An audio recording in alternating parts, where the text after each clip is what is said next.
Hello everybody, today I'm going to be talking to you about the Acer saccharinum, or the silver maple, also sometimes called the silver leaf maple or the water maple, and I'll talk just momentarily about why it's called the water maple. I do also want to point out that this tree is very close in name to the sugar maple, which is the Acer saccharinum. Again, this is the silver maple, which is the Acer saccharinum. So I'm going to turn the camera here so that we can start to look at some of the specifics of this tree. We'll start with the bark system here. So the bark on this tree, you'll notice, has pretty deep crevices, and it's also got a lot of these splits where the bark is kind of peeling off. That's pretty characteristic of these trees. You can see there's a lot of those on this tree system. Okay, and again, that happens with age. So as it gets older, you start to get those splits, you start to get these real deep cracks and crevices. When it's younger, and this is a younger piece of this tree, an offshoot of this tree, you can tell that those cracks and crevices aren't quite as deep, but they're still there. When it's even younger than this, when this tree was first growing, it would have been an even smoother, kind of grayish brown colored tree trunk system. But again, as it gets older, it'll start to develop those cracks. As we back up to take a look at the whole tree here, one thing I do want to point out as well is that this tree grows in all kinds of environments and all kinds of soil conditions.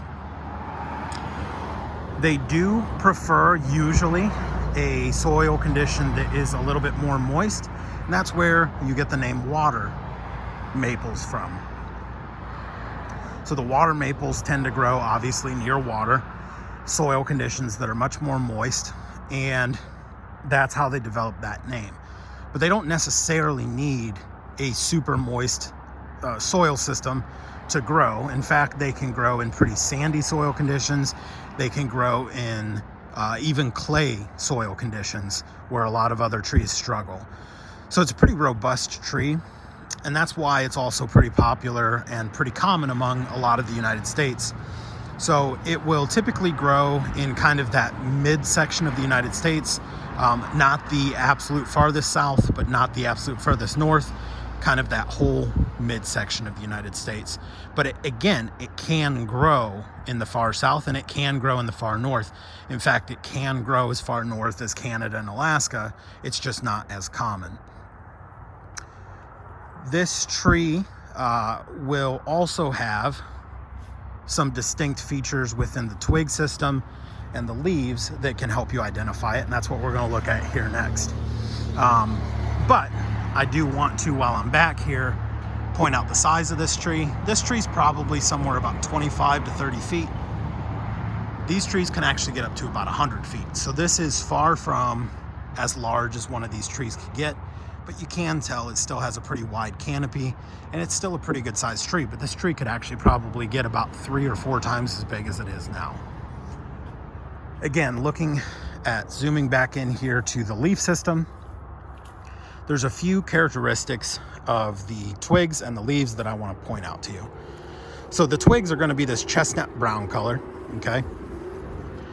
And in the spring, there would be 2 things present that we're not going to see here during the fall.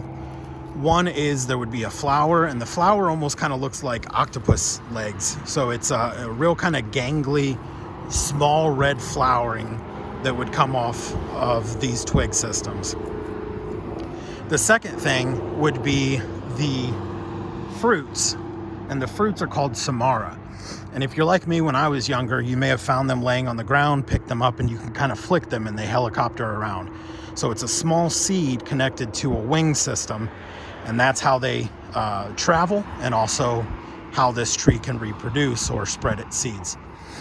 And again, those are called samara.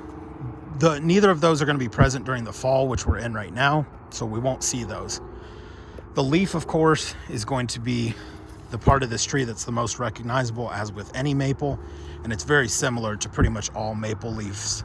And that's because it's still going to have that kind of 5 palmate or 5 lobes, 1, 2, 3, 4, 5. And it'll have these light serrations along the edges, okay? And then typically it's going to be this green color in the summer, and it'll turn yellow here in the fall. So again, this is the silver maple.